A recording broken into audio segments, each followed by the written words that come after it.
بسم اللہ الرحمن الرحیم یا ایہا الذین آمنوا وعملوا الصالحات سیجعل لکم الرحمن ودا صدق اللہ العظیم ونحن علی ذلک لمن الشاہدین والشاکرین والحمد للہ رب العالمین۔ حضرات گرامی، اتنا لمبا سفر کرنے سے مجھے تھکان نہیں لگی جتنا آپ لوگوں کے بیچ بیٹھنے سے تھکان لگ گئی۔ اتنا سست مجمع تو آج کل تو کہیں دکھتا ہی نہیں ہے۔ نہیں، آپ سب سننے کے موڈ میں بیٹھے ہیں کہ نہیں؟ ہاتھ اٹھا کر کے بتائیں جو نہیں سنیں گے۔ المدینہ چل مدینہ، آج نہیں تو کل مدینہ۔ البغداد چل بغداد، آج نہیں تو کل بغداد۔ البریلی چل بریلی، آج نہیں تو کل بریلی۔ الکچوچا کل کچوچا، آج نہیں تو کل بریلی۔ چل اجمیر، ماشاءاللہ۔ بھلواڑہ میں بوڑھوں میں زیادہ جذبہ ہے، جوانی سب کی ختم ہے۔ ہاں بھائی ماشاءاللہ۔ سرکار کی آمد، دیدار کی آمد، بدری کی آمد۔ اب موٹر سائیکل پر بیٹھے ہوئے لوگ حیران ہیں کہ بغیر تقریر کے نعرہ کیسے لگا۔ وہ حیران ہے، اور پیچھے والے تو سب جگہ ہیں نا بھائی۔ اتنی محنت سے آپ لوگ جلسے کرتے، بہت تھوڑا ساؤنڈ صحیح کرو۔ اس میں ڈیلی سن کے نا کان تھوڑا سا وہ ہو گیا ہے، تو اتنا کرو جتنا ہم کو اچھا لگنا چاہیے۔ تو آپ سب موڈ میں ہیں سننے کے، زبردستی والا معاملہ نہ رہے باپ، کیونکہ ایک ایک لمحہ ہم سب کی زندگی کا بڑا قیمتی ہے موڈ آپ لوگوں کا؟ تو ایک بار موڈ میں اور عشق میں ڈوب کر کے باواز بلند درود پاک پڑھ لیں۔ اللہم صلی اللہ سیدنا مولانا مولانا محمد مبارک سلم صلاۃ و سلام علیک یا رسول اللہ صلی اللہ تعالی علیہ وسلم۔ ایک بار اور باواز بلند درود پاک پڑھ لیجیے۔ محمد صلی اللہ علیہ وسلم کما تحب و ترضى بأن تصلی علیہ صلی اللہ تعالی علیہ وسلم۔ اتفاق کی بات ایک ہے، عرض کر رہا ہوں، ہاں تھوڑا سا ڈال دو بیٹا، لیکن آواز بہت دبی ہوئی دکھ رہی ہے۔ کیا نام ہے؟ موئن؟ یار موئن کا مطلب ہے مددگار ہو، تم مددیں نہیں کر رہے۔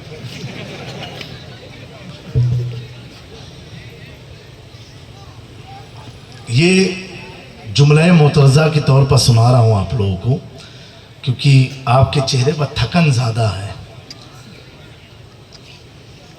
ایک جگہ ہم گئے ابھی جلدی میں، علاقے کا نام نہیں لیں گے، بڑا شہر تھا، جلسہ تھا، تو ایک مولانا صاحب آئے، علماء سے معذرت چاہتا ہوں، انہوں نے کہا کہ حضرت ذرا جو ہے تقریر ایسی کیجئے۔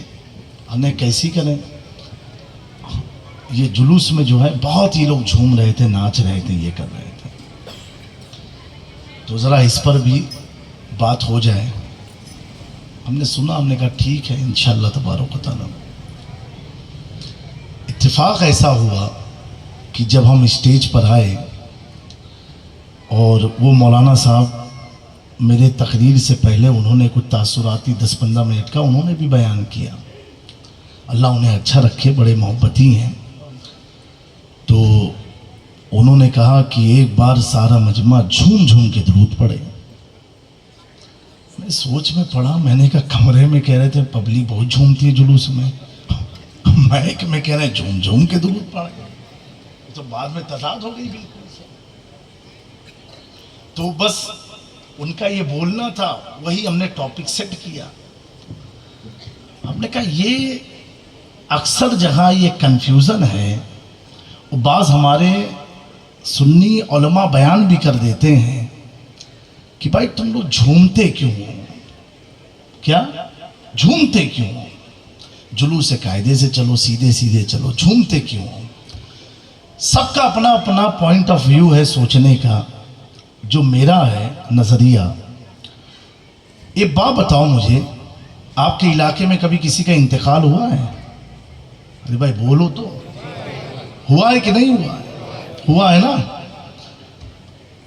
اور انتقال ہونے کے بعد قرآن خوانی ہوتی ہے کہ نہیں؟ یہاں پر بولو بھیا، ہوتی ہے. قرآن خوانی کی کبھی محفل دیکھی ہے؟ جب قرآن خوانی ہوتی ہے وہ سر کچھ لوگ ہلانے، محفل نہیں دیکھی ہے. وہی تو محفل ہے جہاں قرآن پڑھا جائے. یا کسی بھی مدرسے میں آپ چلے جاؤ، اور یہی وہابی لوگ بھی ہم پر حکم لگاتے ہیں، سب ناچتے ہیں، جھومتے ہیں، یہ وہ کرتے ہیں. کسی مدرسے میں آپ جاؤ اور حفظ کے کلاس میں جاؤ، شعبہ حفظ میں جاؤ. کس میں جاؤ؟ حفظ میں. تو کیا آپ دیکھو گے کہ حافظ صاحب تو بیٹھے ہوئے ہیں اور سارے بچے ایسے لائن سے بیٹھے ہوئے ہیں. کوئی بھی لڑکا ایسے قرآن نہیں پڑھا الحمدللہ رب العالمین الرحمن الرحیم مالک یوم الدین ایاک نعبد و ایاک نستعین، ایسا نہیں پڑھ رہا. ہر لڑکا الف لام میم ذالک الکتاب لا ریب فیہ ھدی للمتقین. ارے بھیا تو پڑھ رہا ہے کہ جھوم رہا ہے؟ یا یہ محفل میں ابھی سب کے ہاتھ میں قرآن دے دو، جیسے قرآن آئے گا ہاتھ میں بس گیل لگنا شروع ہو جائے گی. اب جتنا پڑھتے جاؤ گے آپ جھومتے چلے جاؤ گے، جھومتے چلے جاؤ گے. ارے بھائی جھومتے کا ہے کو. اچھا یہ 24 کا بھی یہ پرابلم ہے. وہ کہتے ہیں جھومو مت، اور ان کے بھی مدرسے چلے جاؤ اور جیسے حفظ کے کلاس میں جاؤ ان کے بھی بچے ایسے ایسے. ارے بھائی قرآن پڑھو نا، یہ جھوم کا ہے کو رہے پڑھو. جبکہ آپ کسی کالج میں، اسکول میں، یا کوئی بھی کتاب ہو، یہاں تک کہ حدیث شریف بھی اگر آپ پڑھتے ہو تو کیسے پڑھتے ہو؟ ایسے پڑھو گے. جغرافی کی کتاب ایسے پڑھو گے، ہسٹری کی کتاب ایسے پڑھو گے، میتھمیٹک کی ایسے پڑھو گے، انگلش ہو، ہندی ہو، سنسکرت ہو، آپ ایسے پڑھو گے. لیکن پیارو جیسے قرآن آتا ہے آدمی ایٹومیٹک جھومنے لگتا ہے. تو یہ جھومنے کا کنیکشن جڑا کہاں سے ہے یہ میں سمجھنا ہے. اس کا تعلق باڈی سے نہیں ہے. جھومنے کا تعلق ہمارے جسم سے نہیں ہے، جھومنے کا تعلق ہماری روح سے ہے. کیونکہ جسم تو سمجھ ہی نہیں پایا. اگر جسم سمجھ گیا ہوتا تو آج نوجوانوں کے چہرے پر داڑھی کٹی نہیں بلکہ نور جھلکتا نظر آتا. اگر جسم سمجھا ہوتا تو نوجوانوں کے سروں پر ٹوپ ہیٹ نہ ہوتی بلکہ امامہ یا ٹوپی سجا ہوتا. اگر جسم کو سمجھا ہوتا تو نوجوان موٹر سائیکلوں پر نہیں مصطفیٰ کی محفل میں بیٹھا ہو. سبحان اللہ سبحان اللہ. ہاں کیونکہ بابو یہ محفل ایسی ویسی محفل نہیں. کسی نے کہا آج کل ہماری محفلوں میں بڑے بڑے لوگ نہیں آتے ہیں، انجینئر، ڈاکٹر، پروفیسر، یہ لوگ نہیں آتے ہیں. کون آتا ہے محفل میں؟ وہ بیچارہ پتھاری کا کام کرنے والا، وہ ٹھیلا چلانے والا، وہ چائے بنانے والا، وہ پکوڑی تلنے والا، وہ قریب آیا کرتا ہے. میں نے کہا سنو، یہ آج کا پرابلم نہیں ہے، یہ آج کی بات نہیں ہے. عہد رسالت میں صلی اللہ علیہ وآلہ وسلم میں بھی بڑے بڑے لوگ کنارے رہا کرتے تھے. جب ان سے پوچھا گیا مصطفیٰ کی محفل میں تو آؤ، کہا انصاف کے ساتھ، اوقاس کے ساتھ، بلال کے ساتھ، سلمان فارس کے ساتھ، ان غریبوں کے ساتھ ہم بیٹھ نہیں سکتے. تبھی تو کسی شاعر نے کہا ہے محبوب کی محفل کو محبوب سجاتے ہیں، آتے ہیں وہی جنہیں سرکار. سبحان اللہ سبحان. نعرہ تکبیر، نعرہ رسالت، نعرہ رسالت. فیضان اولیاء کرام. یہ آنے والے جلسے میں جو دائیں بائیں ادھر ادھر ہے، بازاروں میں ہے، موٹر سائیکل پر ہے، ان کا حال ایسا ہی ہے کہ مسجد میں جمعہ کا وقت ہو چکا ہے اور ابھی بھی پھاپے مار رہے ہیں کہ نماز امام سے شروع کب کریں گے، نماز شروع کب کریں گے. ارے نادان، آپ کو یہ معلوم ہونا چاہیے جیسے ہی ممبر پر خطیب چڑھتا ہے، ممبر پر امام چڑھتا ہے، اللہ تعالیٰ آسمانی فرشتوں کو زمین سے بلا لیتا ہے. اب جتنے بھی نمازی جمعہ میں آئیں گے ان کا نام درج نہ ہوگا، انہی کا نام درج ہوتا ہے جو منبر میں امام کے چڑھنے سے پہلے مسجد میں داخل ہوگا. سبحان اللہ سبحان اللہ. تو میرے پیاروں اتنی پیاری محفلیں سالوں سال آپ لوگ کو سال میں 1-2 بار 10 بار ملتی ہے، تو ایسی محفلوں کو آپ گوارا مت کیا کریں، گوایا مت کیا کریں۔ ادھر ادھر سے تو پوری زندگی آپ یہی کرتے چلے آئے ہو۔ آج کا حال یہ ہے کہ سارے شہر میں، صرف بھلواڑہ نہیں، ہم اپنے بڑودہ کی بھی اگر بات کریں، سارے شہر کے سارے علاقے بند ہو جاتے ہیں، لیکن اگر کہیں چوراہے پر کوئی ملا ہوا ملے گا نا تو کوئی پٹھان صاحب ہوں گے، کوئی خان صاحب ہوں گے، کوئی فلا پنٹو بھائی ہوں گے، کوئی پپو بھائی ہوں گے، سب اپنے والے، جبکہ ہمارا دین کہتا ہے عشاء کے بعد سو جایا کرو۔ لیکن نوجوان نے کہا نہیں، ہم عشاء کے بعد جگیں گے، بیوی کو ٹائم نہیں دیں گے، ماں باپ کی خدمت نہیں کریں گے، پان کے گلے پر رات گزاریں گے، اور کب سونے جائیں گے؟ جیسے فجر کی اذان کا وقت ہوگا، اب بہت تھکان لگ گئی، اب چلو گھر چلتے ہیں۔ 4 دوست تھے، 4 محلے میں چلے گئے، سو گئے۔ اب کب ان کی فجر ہو رہی ہے؟ دوپہر میں 2 بجے اٹھ رہے ہیں، اور پھر کہیں گے کہ حضرت دعا کر دیں، روزی میں برکت نہیں ہے، حضرت کوئی تعویذ بنا دیں، پریشانی بہت ہے، حضرت یہ کر دیں وہ کر دیں۔ ارے پیارو، جب تم قصداً اللہ کی دعوت کو رد کر رہے ہو تو کون سی چیز میں تمہاری برکت ہونے والی ہے؟ تو میں یہ عرض کر رہا تھا، قرآن آتے ہی مومن شروع ہو گیا، یہ روح سمجھ گئی، یہ کوئی معمولی کتاب نہیں ہے، یہ کتاب تو وہ کتاب ہے جس میں رب نے اپنے محبوب سے باتیں کیا ہے، اور روح ہماری جھومنا شروع ہو گئی۔ تو اب جب روح جھومی تو باڈی میں مومنٹ آنا شروع ہو گیا۔ کیا ہو گیا؟ شروع ہو گیا۔ اب پیارو، ایک قرآن ہاتھ میں آ جائے تو غیر اختیاری طور پر ہمارا جسم جھومنے لگتا ہے، وسط میں آتا ہے، رقص کرنے لگتا ہے، اور جس دن صاحب قرآن آیا ہو،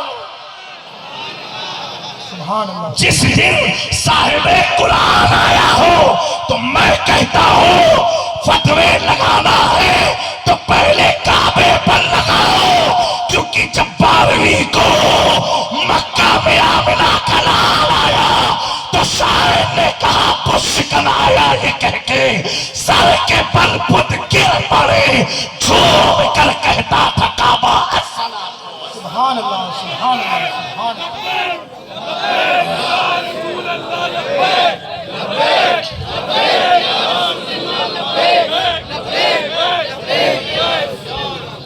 اب جو مسئلہ ہے، اب علماء کی طرف سے کچھ عرض کر دوں تاکہ بات مکمل ہو جائے، کہ اب جھومنے کا طریقہ جو شریعت میں کیا ہے یہ جاننا ضروری ہے۔ ہم لوگ انکار کر، یہ مت کرو ہے حرام ہے، اس کا پرفیکٹ وے بتا دوں نا کہ کیسے جھومنا شریعت میں جائز ہے۔ کمر کے نیچے کے حصے کو ہلانا یہ جائز نہیں ہے، کمر کے اوپر کا حصہ آپ ہلاؤ ہلاؤ۔ اگر کسی کو ڈاکٹر کہتے تجھے اولاد نہیں ہوگی اور پھر اللہ کے فضل سے غریب نواز کی عطا سے اولاد ہو جائے، اور بلند آواز سے، اب ابا جو ہے نا پورے اسپتال میں پیسہ بانٹیں گے، سب کو لڈو کھلائیں گے، اور بچے کو گود میں لے کے جھومنا شروع کر دیں گے۔ کیوں؟ کوئی سہارا نہ تھا، ڈاکٹر پہلے ہی منع کیا، اور اللہ نے پھر بھی مجھے یہ نعمت عطا فرما دی۔ سمجھے میری بات کو؟ اور سبحان اللہ، حضور سے بڑی کون سی نعمت ہے؟ حضور سے بڑی کوئی نعمت ہے؟ قبریں تو کتنی ہوں گی بھلواڑہ میں، بہت قبریں ہوں گی۔ آج یہاں میلہ کیوں لگا ہے؟ ہر قبر کے پاس تو میلے نہیں لگتے، یہاں کیوں لگا ہے؟ قبریں بہت ہیں۔ میرے پیارو، یہ میں اپنی بات کر رہا ہوں، اپنی بات بتا رہا ہوں۔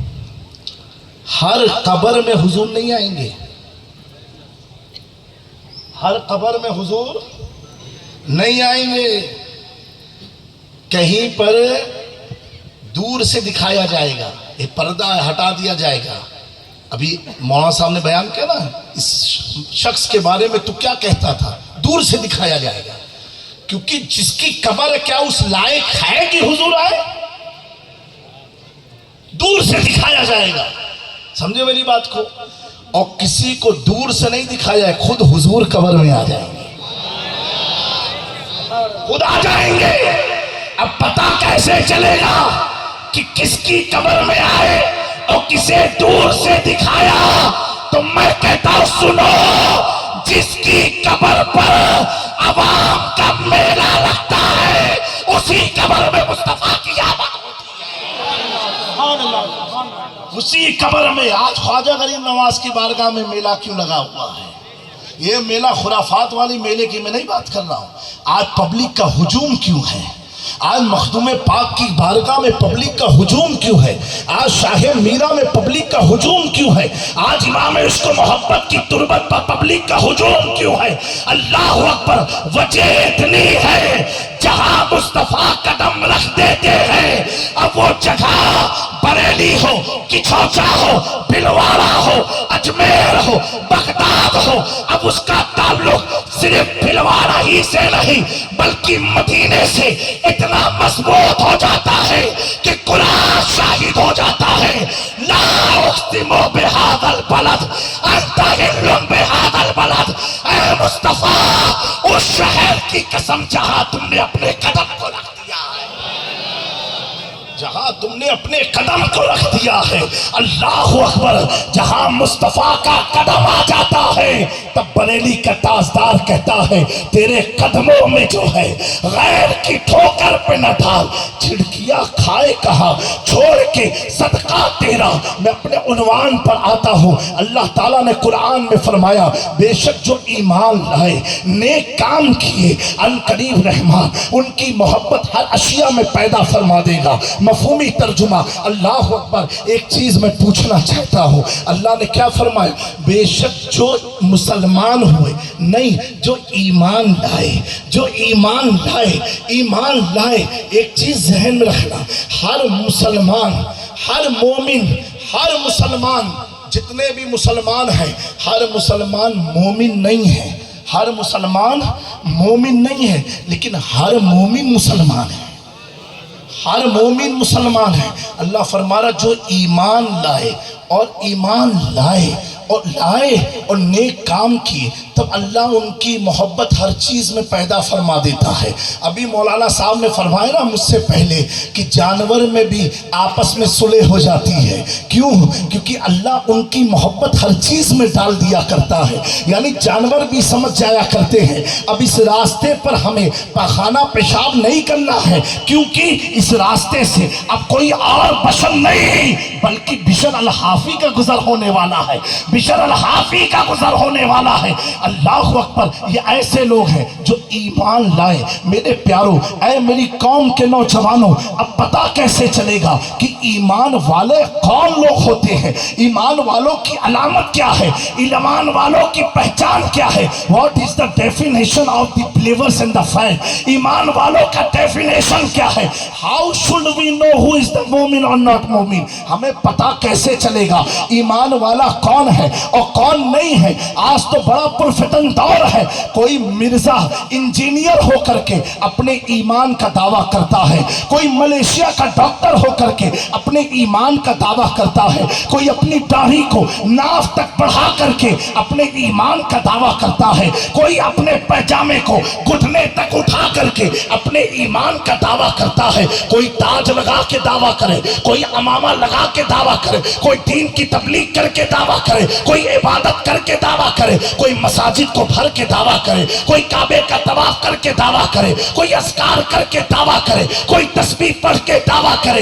اللہ اکبر، حق تو یہ ہے ہم نے یہ سمجھا جو زیادہ نمازی ہے وہی ایمان والا ہے، جو زیادہ ساجد ہے وہی ایمان والا ہے، جو زیادہ راکع ہے وہی ایمان والا ہے، جو زیادہ قیام کرے وہی ایمان والا ہے۔ لیکن یہ ہمارا فلسفہ بھی باطل ہو گیا، کیونکہ ہم نے دیکھا جس کا سجدہ زیادہ تھا اللہ نے اسے جنت سے نکال کے بتا دیا ہر سجدے کرنے والے کو ایمان والا مت سمجھ لینا، ہر قیام والے کو ایمان والا مت سمجھ لینا۔ اب پتہ کیسے چلے گا؟ آؤ اللہ کے پیارے بندو، آقا کریم کے پیارے امتیوں، اب پتہ کیسے چلے گا؟ کیونکہ ہر مکتبہ فقہ، ہر دارالعلوم، ہر مساجد کا امام، ہر محلے کا امام مولانا، ہر پیر خانقاہ کا، ہر گدی نشین کہتا ہے ہم ایمان والے، ہر تحریک کہتی ہے ہم ایمان والے، لیکن یہ کلیئر کیسے ہوگا کہ ایمان والا ہے کون؟ تو میں کہتا ہوں اے منصور شاہ بابا کے عرس میں آئے ہوئے بلواڑہ کے نوجوان مسلمانوں، میں عرض کرتا ہوں آؤ چلو ان سے پوچھتے ہیں کہ ایمان والا کون ہے، کہ جس کی برکت سے ہمیں قرآن ملا، جس کے طفیل ہمیں رب ملا، جن کے ذریعے عبادت کا طریقہ ملا۔ آؤ اس گنبد خضرا کے مکی سے پوچھتے ہیں کہ جن کی نورانیت کو جس نے دیکھا اور کلمہ پڑھا، کوئی ابو بکر بنا، کوئی عمر بنا، کوئی عثمان بنا، کوئی علی بنا، کوئی ابو سفیان بنا، کوئی امیر معاویہ بنا، کوئی امیر حمزہ بنا۔ اللہ اکبر! جنہوں نے مصطفیٰ کے نور کو اپنی آنکھوں سے دیکھا وہ بننے والے صحابی رسول ہو گئے، اور جنہوں نے مصطفیٰ کی نورانیت کو اپنے خلوت میں دیکھا وہ بننے والا کوئی عبد القادر جیلانی ہوا، کوئی غریب نواز ہوا، کوئی مخدوم سمنانی ہوا، کوئی شاہ عالم ہوا، کوئی قطب عالم ہوا، کوئی غریب نواز ہوا، کوئی سرکار شاہ میرا ہوا۔ اللہ اکبر! کوئی منشور صاحب بابا ہوئے۔ میں یہ عرض کرنا چاہتا ہوں آؤ اسی گنبد خضرا کے مکی سے پوچھتے ہیں حضور آپ ہی بتا دو ایمان ہے کیا؟ ایمان ہے کیا؟ تو پیارے آقا فرماتے ہیں لا یکمل احدکم حتی اکون احب الیہ من والدہ و ولدہ والناس اجمعین۔ تم میں سے اس وقت تک کوئی مومن ہو نہیں سکتا جب تک اپنی اولاد، اپنے ماں باپ اور ساری جہاں سے زیادہ مجھ سے محبت نہ کر لے۔ پتا کیا چلا؟ محبت رسول کا نام ایمان ہے، حضور سے محبت کا نام ایمان ہے۔ ماں باپ سے زیادہ، اولاد سے زیادہ، مال و زر سے زیادہ، پراپرٹی سے زیادہ حضور سے محبت ایمان کا حصہ ہے، ایمان کا حصہ ہے۔ اللہ اکبر! آج کچھ لوگ نااہل باطل طاقتیں یہ کہتی ہے کہ یا الہ محمد کہو گے تو تمہیں قید خانوں میں ڈال دیا جائے گا۔ میں کہتا ہوں سنو یہ ہمارے ایمان کا حصہ ہے، تم جیل میں ڈالو یا نہ ڈالو ہماری نسلیں یہ کہتی رہے گی آئی نو محمد صلی اللہ علیہ وسلم۔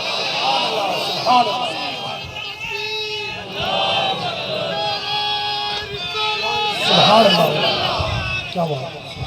کیونکہ پیاروں کی محمد سے وفا تو نے تو ہم تیرے ہیں، یہ جہاں چیز کیا لوح و قلم تیرے ہیں، مصطفیٰ تو وہ ہے زمین و زمان تمہارے لیے، مکین و مکا تمہارے لیے، چنین و چنا تمہارے لیے، دہن میں زبا تمہارے لیے، ہم آئے یہاں تمہارے لیے، اٹھیں گے وہاں تمہارے لیے۔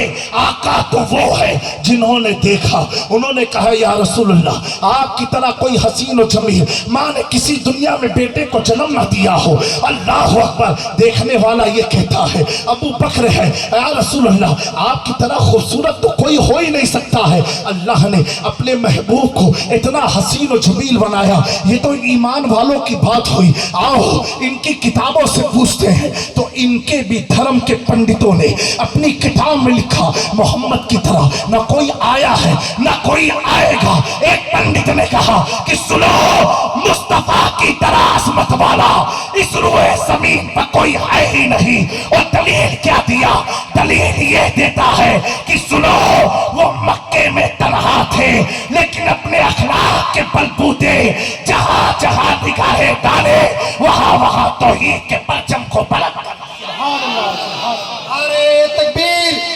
نعرہ رسالت! نعرہ رسالت! محبت مصطفیٰ! میرے دوستو ایمان والے وہ ہیں جو حضور سے محبت کرتے ہیں، تبھی تو آج آپ دیکھیں اور کسی فرقے میں کسی بزرگ کو یاد نہیں کیا جاتا ہے، اور کسی فرقے میں کسی بزرگ کی تعلیمات کا ذکر نہیں ہوتا ہے، خود 24 لوگ بھی اپنے علماء کا ذکر نہیں کرتے، اپنے بزرگوں کا ذکر نہیں کرتے، لیکن ہمارے پاس سارے بزرگوں کا عرس منایا جاتا ہے۔ وہ نہ کر کے یہ بتاتے ہیں ہماری جماعت میں کوئی ایسا ہے ہی نہیں جسے یاد کیا جائے، ہم یاد کر کے بتاتے ہیں۔ ہمارے پاس غوث اعظم ہے جنہیں یاد کیا جاتا ہے، اور کون غوث اعظم ہے؟ وہ غوث اعظم ہے، اللہ اکبر، وہ غوث اعظم ہے، وہ غوث اعظم ہے کہ میرے غوث خود فرماتے ہیں جب میں ایک بار کہتا ہوں اللہ ربی، اللہ میرا رب ہے، اللہ میرا رب ہے۔ کون غوث اعظم؟ جو ہم غلاموں کے پیروں کے پیر ہیں۔ کون غوث اعظم؟ جنہیں دیکھ کر کے ہم غریبوں کو سکون ملتا ہے، جو ہمارے دستگیر ہے، جو قندیل نورانی ہے، شہباز لامکانی ہے۔ وہ شیخ عبد القادر جیلانی فرماتے ہیں میں ایک بار جب کہتا ہوں اللہ ربی، اللہ میرا رب ہے، اللہ میرا رب ہے، تو غوث پاک فرماتے ہیں کہ جب میں ایک بار کہتا ہوں تو 70 بار میرا رب کہتا ہے عبد القادر تو میرا بندہ ہے، عبد القادر تو میرا بندہ ہے، عبد القادر تو میرا بندہ ہے۔ تبھی تو میرے امام نے بریلی سے اعلان کیا سر بھلا کیا کوئی جانے کہ ہے کیسا تیرا، اولیاء ملتے ہیں آنکھیں وہ ہے طلبا تیرا۔ میرے دوستو، تو ذکر اس کا ہوگا جو حضور سے محبت کرے گا۔ کس سے محبت کرے گا؟ حضور سے جو محبت کرے گا، اور اس میں کوئی کمپرومائز کر لے تو سمجھ جانا اندر سے کھوکھلا ہے معاملہ، اس میں کوئی کمپرومائز ہو ہی نہیں سکتا۔ حضرت صد الفاضل علامہ سید نعیم الدین مراد آبادی رحمۃ اللہ تعالی علیہ، جنہوں نے کنز الایمان پر تفسیر لکھی، حاشیہ ان کی تفسیر کا ہے، آپ نے اعلیٰ حضرت کو بریلی شریف میں دعوت دیا، اور دعوت دیا مراد آباد بلایا، اور بلانے کے بعد اعلیٰ حضرت کو بڑا حضرت کہا جاتا ہے۔ پہلے بھی آج بھی جو پرانے لوگ بریلی میں ہیں وہ بڑے مولوی صاحب کے نام سے جانتے ہیں۔ بلایا، اور بلانے کے بعد سید صاحب تھے، اعلیٰ حضرت دعوت پر تشریف لے گئے، اور انہوں نے کہا اے امام احمد رضا ایک بات تو عرض کروں؟ بولے کیا سید صاحب قبلہ حکم فرمائے؟ کہا آپ اپنے فتوے میں تھوڑا تیور کم کر دیجئے، اتنا سخت لہجہ آپ استعمال کرتے ہیں، تھوڑا سا لہجے میں نرمی لے آئیے۔ اللہ اکبر، وہ خان تھے نا، نقی علی خان کے بیٹے تھے، ان کو تو تیور آ گیا، اور ادب کے دائرے میں کہا سید صاحب قبلہ آپ کی محبت سراخوں پر ہے، آپ کس تیور کی بات کرتے ہیں؟ کہا گستاخان رسول کے تعلق سے آپ کا ذرا موقف بڑا سخت موقف دکھتا ہے، تھوڑا سا نرم گوشہ لے آئیے۔ امام عشق و محبت کی جرت کو سلام، امام عشق و محبت کی محبت کو سلام۔ آج پوری دنیا جو کہہ رہی ہے ڈال دی قلب میں عظمت مصطفیٰ، سیدی اعلیٰ حضرت پہ لاکھوں سلام۔ یہ کیوں؟ کیونکہ امام احمد رضا جتنا دل سے محبت کرتے تھے وہی محبت ان کی قلموں سے نکلا کرتی تھی، ان کی روشنائی سے نکلا کرتی تھی۔ احمد رضا کا دل، دماغ، زبان، قلم ایک تھا، تبھی تو پوری دنیا کہتی عشق و محبت، عشق و محبت۔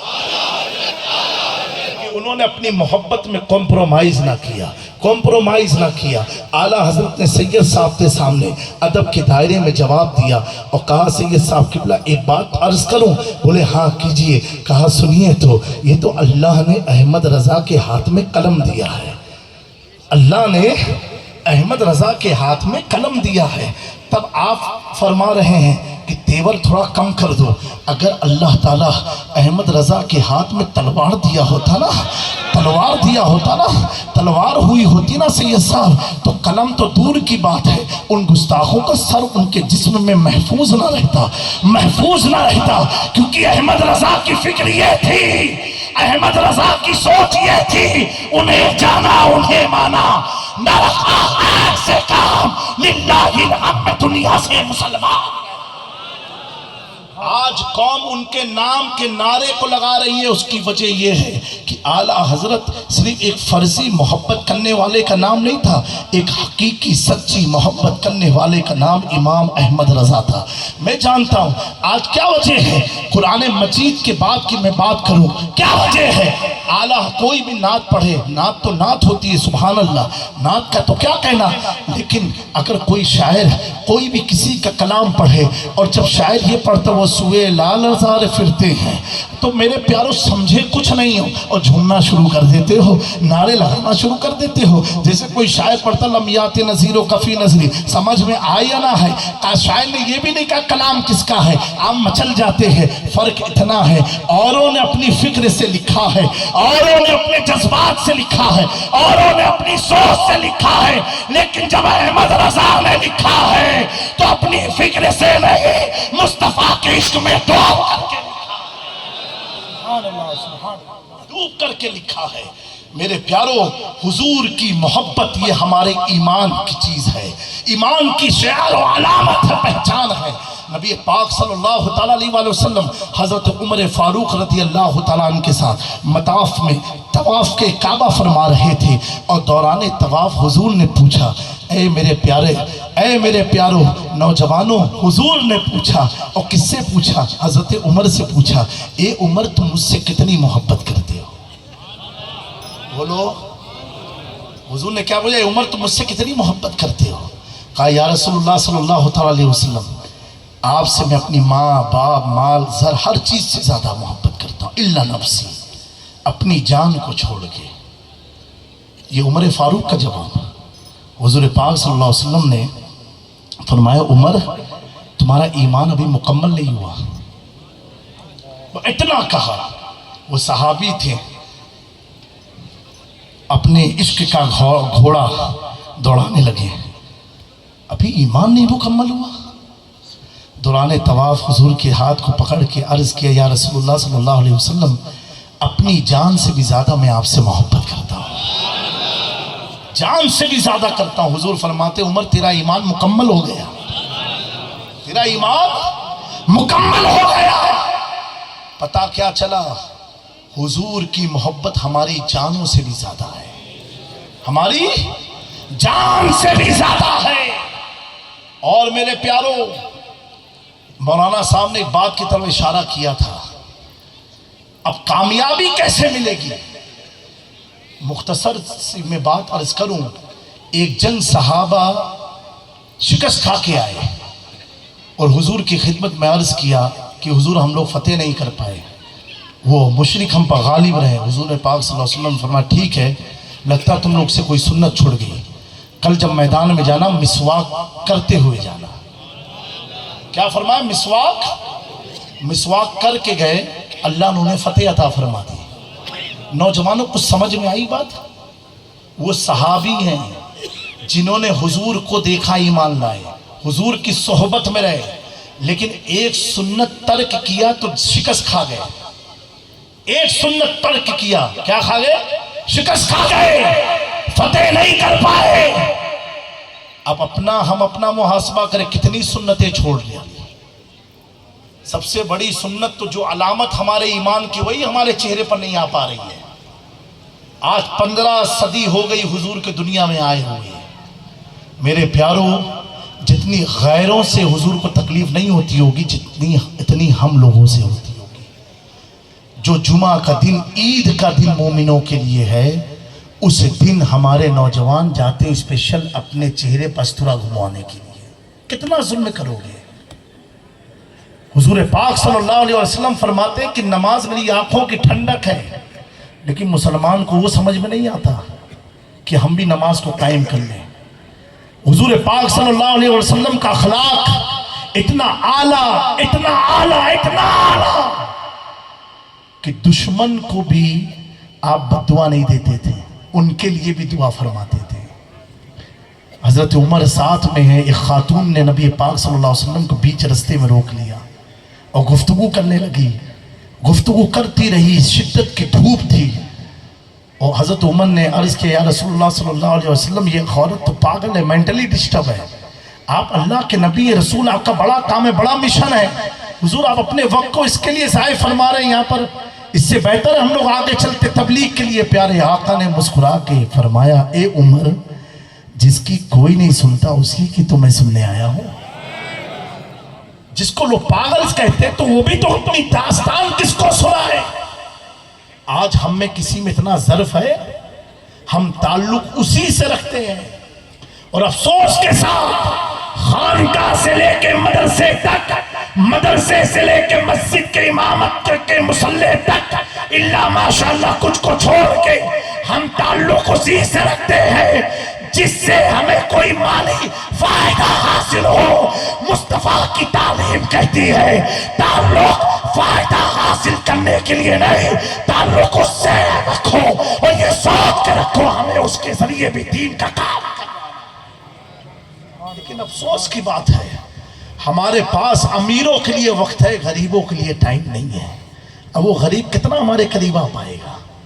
میرے پیاروں، حضور کی یہ 15 صدی ولادت، 1500ویں یوم میلاد منانے میں آپ سب لوگ حضور کی تعلیم کو پڑھو، حضور کے اخلاق کو پڑھو، حضور پاک صلی اللہ علیہ وآلہ وسلم کے کردار کو پڑھو، اور حضور پاک کی زندگی کو ایک ایک چیپٹر پڑھو۔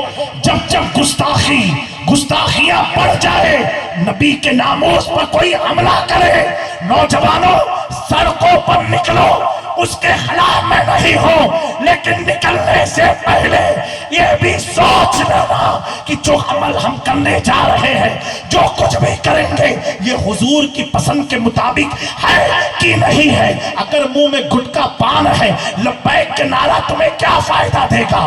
اگر منہ میں سگریٹ کی بدبو ہے، حضرت محدث دہلوی نے ایک واقعہ نقل فرمایا کہ 2 بزرگ آرام فرمائے اس یقین کے ساتھ، اس نیت کے ساتھ کہ ہمیں حضور کا دیدار نصیب ہو جائے۔ دونوں نے ایک طریقے کا وظیفہ پڑھا، عمل کیا، نماز پڑھ کے جب بستر پر سوئے، ایک بزرگ کے خواب میں حضور تشریف لائے، دوسرے کے خواب میں نہیں آئے۔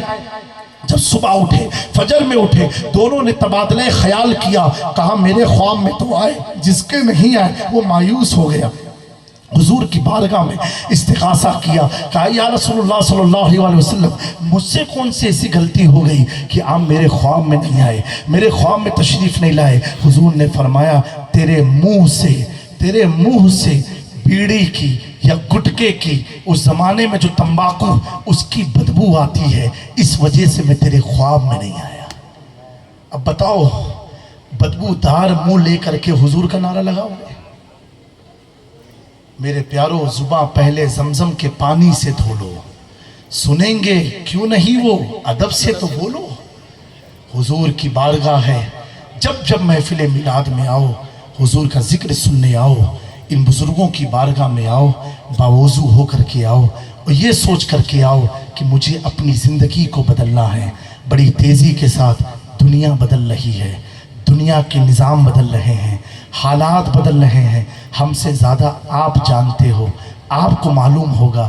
اب بھی اگر ہم نہیں سنبھلیں تو کب سنبھلیں گے مسلمانوں؟ اب بھی اگر اپنے اندر چینجنگ نہیں لائے کب ہم چینج ہوں گے مسلمانوں؟ جب ہمارے دروازوں پر ہماری عزتیں لوٹی جائیں گی تو ہمیں ہوش آئے گا۔ میرے پیاروں، ان بزرگوں نے اپنے وطن کو، اپنے گھر والوں کو چھوڑ کر کے ہماری آپ کی محبت میں دین کا کام کیا۔ پوری زندگی کوئی ایسا کام نہ کیا جس سے شریعت کی مخالفت ہو۔ میرے پیاروں، آج دور اسی چیز کا ہے۔ اے میری نوجوانوں، آپ نماز کی پابندی کرو، 5 وقت نماز مسجد میں جا کر کے پڑھو، اپنے علماء کی قدر کرو، اپنے ائمہ کی قدر کرو، ان سے محبت رکھو، اور حضور پاک صلی اللہ علیہ وسلم سے نسبت رکھنے والی جتنی چیزیں ہیں ان کا ادب کرو، ان کا احترام کرو۔ جہاں کہیں بھی سنی اجتماعات ہوں، آپ اس اجتماع میں جاؤ، یہ سوچ کر کے جاؤ، ہو سکتا ہے کوئی ایک حدیث سے تمہاری زندگی بدل جائے۔ حضرت ابو بکر شبلی رحمۃ اللہ تعالیٰ علیہ، جو حضور غوث اعظم کے پیروں میں آتے ہیں، آپ نے 4000 اساتذہ سے، 4000 ٹیچروں سے 40,000 حدیث کو پڑھا، اور آپ فرماتے ہیں ایک حدیث نے ابو بکر شبلی کو خدا سے جوڑ دیا، خدا سے ملا دیا۔ کون سی محفل میں تیری تقدیر سنور جائے تجھے کیا معلوم؟ کس کے بولنے سے تجھے تیرا رب مل جائے تجھے کیا معلوم؟ کس کے کہنے سے تو اللہ اور اس کے رسول کے قریب ہو جائے، تجھے کیا معلوم؟ تو پیارو، جس محفل میں جاؤ یہ سوچ کر کے جاؤ کہ ہو سکتا ہے ہماری زندگی کی آخری محفل کیوں نہ ہو۔ مجھے معلوم ہے کل اسی پنڈال میں، اسی جگہ پر عوام سے زیادہ آگے کمیٹی کے لوگ نظر آئیں گے، کمیٹی کے لوگ دکھائی دیں گے۔ کیوں؟ انہیں یہ دکھانا ہوگا ہم نے کس کو بلایا ہے، کون سے قوال کو بلایا ہے۔ پیسے لٹائیں گے، کتنے لڑکے آئیں گے قوالی سننے کے لیے جن کے سروں پر ٹوپیاں نہیں رہیں گی، کوئی رومال اچھالے گا، کوئی کیا حرکت کرنے آئے گا۔ میرے پیارو، ان ولی کی بارگاہ میں جہاں عرس منا رہے ہو، اتنا یاد رکھنا جو عمل تم کل کرنے والے ہو، کیا اس عمل کی یہ تائید کریں گے؟ کیا تم سے خوش ہوں گے یا تم سے ناراض ہوں گے؟ ان کی پسند کیا ہے؟ یقیناً محفل سما قوالی جو خانقاہی ہے میں خود سنتا ہوں، میں کہیں پر منع نہیں کرتا ہوں، لیکن اس کا بھی ایک طریقہ بزرگوں نے لکھا ہے، صوفیہ نے بیان کیا ہے۔ اس محفل سما کی تقریب میں جایا کرو جہاں کا کوئی سرپرست، کوئی شیخ کامل ہو، پیر کامل ہو، تاکہ تمہاری نفس جب تمہیں دنیا کی طرف لے جائے تو اس شیخ کامل کی توجہ تجھے خدا کے قریب کرتی نظر آئے۔ اگر محفل سما کسی شیخ کامل کی بغیر ہوتی ہے تو یہ سما کی محفل خدا اور اس کے رسول کے لیے نہیں، بلکہ اپنے نفس کو خوش کرنے کے لیے ہے، اپنے وجود کو خوش کرنے کے لیے ہے۔ اور جو محفل اپنی نفس کو خوش کرنے کے لیے ہو، ایسی محفل کے بارے میں امام عشق و محبت نے لکھا ہے، مروجہ محفل سما حرام اور ناجائز ہے۔ میرے پیاروں، اس سے کیا تمہیں ملنے والا ہے؟ اگر ملنا ہی تھا تو آج کی محفل میں اگر تو آ جاتا، علماء کے بیانات سنتا، نعت خوانی سنتا، ہو سکتا تھا کسی کے بیان سے تو اس قابل ہو جاتا کہ کل کی محفل میں تو بیٹھ جاتا، اور پھر جب بیٹھتا قوال کچھ بھی پڑھتا تیری توجہ گنبد خضرا کی طرف ہوتی، تب گنبد خضرا کی طرف ہوتی، تب ایسے پڑھنے والے کو امیر خسرو کہا جاتا ہے، اور سننے والے کو نظام الدین اولیاء کہا جاتا ہے۔ اور جب سننے والا نظام الدین کی طرح ہوتا ہے اور کھڑا ہو کر کے جب جھومنے لگتا ہے، رقص کرنے لگتا ہے، آخری بات عرض کرتا ہو، اور وقت کے جلیل القدر عالم حضرت سیدنا موسیٰ سہاگ خانقاہ عالیہ نظامیہ میں پہنچتے ہیں کہ ان ولی کا بڑا ذکر سنا تھا، بڑا نام سنا تھا۔ اعلیٰ حضرت اپنی ملفوظات میں اس واقعے کو نقل فرماتے ہیں، اور جب موسیٰ سہاگ نے دیکھا جن کی مزار احمد آباد میں 4 مزار ایک ساتھ ہے، ایک مزار نہیں ہے، 4 مزاریں بنی ہوئی ہیں، حضرت موسیٰ سہاگ کے دل میں ایک خیال آیا، میں نے سنا تھا نظام الدین اولیاء اس زمانے کے غوث ہیں، کتب ہیں، بہت بڑے ولی ہیں، یہ تو ناچ رہے ہیں، میں کس ناچنے والی کے پاس آ گیا؟ اتنا سوچ کر کے پلٹے، کیونکہ اس وقت بڑے عالم تھے وہ، بڑے مفتی تھے وہ، محقق تھے وہ، علم کا غرور تھا، سمجھ نہ سکے کہ کیفیت خانقاہ کی کیا ہے۔ بہرحال شریعت کے حکم کو لیتے ہوئے محفل سے تو نکل گئے، اب نماز پڑھ رہے ہیں، سکون نہیں ملتا، روزہ رکھنا ہے، سکون نہیں ملتا، گئے حج کرنے، کعبے کا طواف کیا، سکون نہیں ملا، حج کر ڈالا، سکون نہ ملا، اللہ کے حضور دعا مانگ رہے ہیں تو انہیں ایسا لگ رہا ہے کہ میری دعا کچھ سنی نہیں جا رہی ہے۔ حضور کی بارگاہ میں گئے، مدینہ منورہ گئے، وہاں بھی کوئی سکون نہیں مل رہا ہے، بے قرار دل ہے، بے چین ہے، وہاں عرضی لگاتے ہیں حضور کون سی ایسی غلطی ہو گئی کہ میری کہیں سنوائی نہیں ہوتی ہے، رہنمائی ہوتی ہے کہ تم نے اللہ کے محبوب بندے کو ناچنے والا کہا نا تو اللہ تجھ سے ناراض ہو گیا۔ اگر تو چاہتا ہے اللہ تجھ سے راضی ہو جائے، اسی ناچنے والے کا لباس پہن کر کے دلی کی نظام الدین کی بارگاہ میں چلا جا، نظام الدین اولیاء کی بارگاہ میں چلا جا۔ یہ کسی مولوی کا لکھا ہوا واقعہ نہیں ہے، یہ اعلیٰ حضرت نے اپنے کتاب میں اس واقعے کو نقل فرمایا۔ اب سنو میرے پیارو، اب وہ امیر حضرت موسیٰ سہاگ جو ایک بڑے عالم تھے، مفتی تھے،